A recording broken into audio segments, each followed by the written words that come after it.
Amaishoni, muri kufara kana kusaenda kubasa kwandiri kuita? Muri kufara kana kusaenda kubasa kwandiri kuita? Ndakatadza here nekutora mbuya venyu vadzingwa nemurume wavo? Ndakati ndiri kutobatsirawo mbuya vako vadzingwa nemurume wavo, ngativachengetei todaiso vachitaurirana nyaya dzavo dzichitaurirana. Ndakakanganisa nditi maishoni ndiri kukubvunza, pindurai zviri kusangana nezvandiri kubvunza. Ndiri ndakatadza here kuchengeta mbuya vako iwewo vachinge vadzingwa nemurume wavo? Taura nyaya yangu ichi. Maishoni eso handisenda kubasa 3 days dzino idzi, handisenda kubasa. Muri kufara nazvo handiti? Manje handisoda kunyepera ipapo.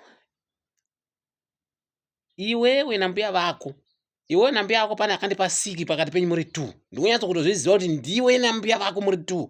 Pane munhu akandipa siki pakati penyu muri 2 imimi.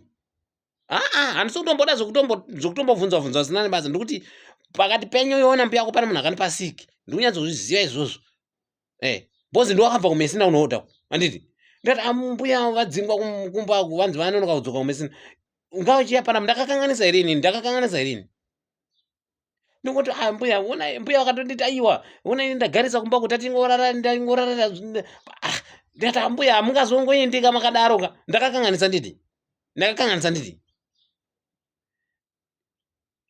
Nhasi hapatorina kutombotaurirana. Uya nambuya vako muri vaviri, pakati pako iwe nambuya vako pane munhu akanipa siki iwewe. Shuwa nechando chino ichi, shuwa nemunipa siki nechando chino ichi, shuwa nechando chino ichi munipa siki mune shuwa imi.